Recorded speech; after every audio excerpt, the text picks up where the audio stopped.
Hi, I'm Ohio Senator JD Vance. The mainstream media, they want you to think that I'm weird. They call me creepy, cringy, awkward, that I give people something called the ick.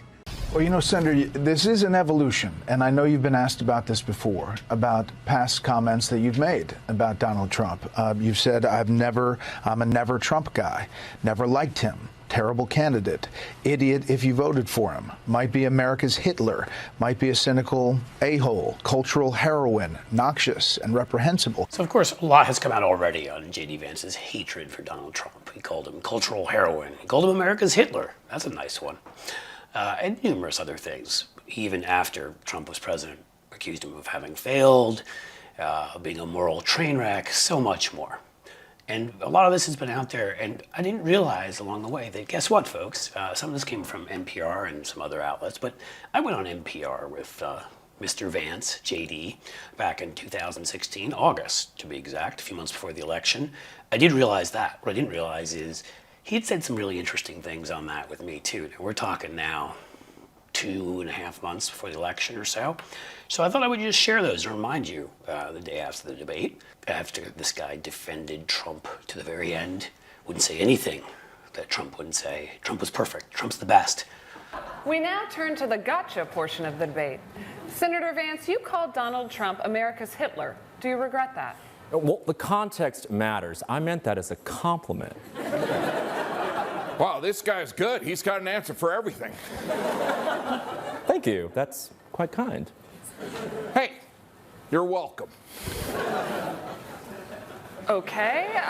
Trump's like the best president ever, man. And he's like so good, and he's gonna create a whole line of new couches for me. Like, I won't have to go to donut shops. He's gonna make it so I can order them from home. And he saved the very program from a Democratic administration that was collapsing and would have collapsed absent his leadership. He did his job, which is govern in a bipartisan way and get results, not just complain about problems, but actually solve them. It's really rich for Democratic leaders to say that Donald Trump is a unique threat to democracy when he peacefully gave over power, when he peacefully gave over power, peacefully gave over power, peacefully gave over power, peacefully gave over power. And there's so much you can go at JD for his fake Appalachian background and the fact that all sorts of scholars looked at what he wrote and said that he was victimizing his culture again, blaming people for their problems, lying about his connections. But we'll stick to the Trump stuff. He referred to Trump as a noxious individual. I don't think that is sort of what is out of the ordinary here. And he did that a couple of times. Trump was noxious. Trump was gross. Let me quote. But I do think the Democratic Party generally, if I can offer some advice to my friends on the other side, I think that Trump's voters and Trump's phenomenon, even if he loses the election, as I hope he will.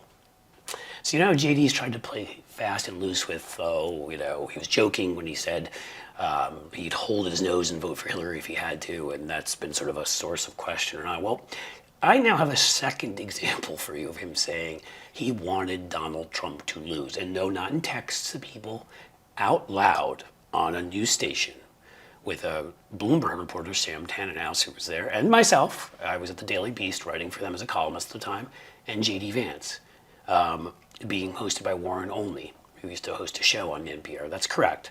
But I do think that the Democratic Party generally, if I can offer some advice to my friends on the other side, I think that Trump's voters and Trump's phenomenon, even if he loses the election, as I hope he will, they're going to be around for a long time. I'll read it to you again. If he loses the election, as I hope he will, they're going to be around for a very long time. He's talking about his voters, and we have to have a better conversation. And we can get to all the rest of that. But that's the point, is he wanted Donald Trump to lose. He knew Trump was wrong. All of these other comments, the cultural heroine and America's Hitler, can be put in context that way. We can show you a million clips of that. But I'm telling you right now, from a show I was on with him, and I remembered, so I looked back, and I'm appreciative I did now. If he loses, as I hope he will, does not matter what bullshit he peddled. He wanted Trump to lose. He knows who Trump is. He knew who Trump was. And while you're jumping from one foot to the next, what is he doing? He's laughing his sick f***ing ass off. He's a tight ass. He's a sadist. He's an absentee landlord. Worship that? Never.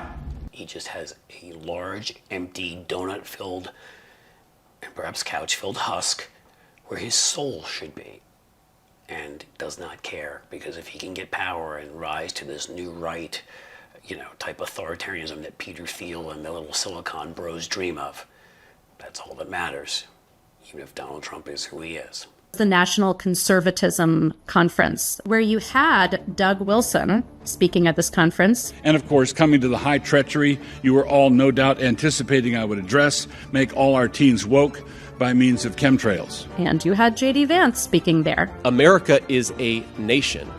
It is a group of people with a common history and a common future. JD Vance wanted Trump to lose. But I do think that the Democratic Party generally, if I can offer some advice to my friends on the other side, I think that Trump's voters and Trump's phenomenon, even if he loses the election, as I hope he will, they're going to be around for a long time. After the 2020 election, President Trump's campaign and others filed 62 lawsuits contesting the results. Judges, including those appointed by President Trump and other Republican presidents, looked at the evidence and said there was no widespread fraud. The governors of every state in the nation, Republicans and Democrats, certified the 2020 election results and sent a legal slate of electors to Congress for January 6th. Senator Vance, you have said you would not have certified the last presidential election and would have asked the states to submit alternative electors. That has been called unconstitutional and illegal. He is still saying he didn't lose the election. I would just ask that. Did he lose the 2020 election? Tim, I'm focused on the future. That is a damning non-answer.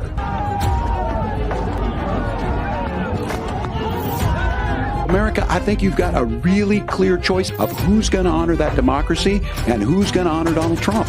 Because I don't care where you are on policy. And yes, it's important. We know, oh my God, it's so important. There's so much stuff to get into, from abortion to the economy to what's happening right now in Israel. And so much stuff they weren't able to get into, and so like much Ukraine. stuff they weren't to get into. But folks, you have to fundamentally understand the truth. If you cannot, in 2024, answer that question, you are unfit for office. It doesn't matter what else you did for 90 or 89 minutes. That last minute, you cannot answer that question, because the guy who's watching that you're performing for will kick your behind when you get off that stage, tells me and should tell the country you are unfit for office.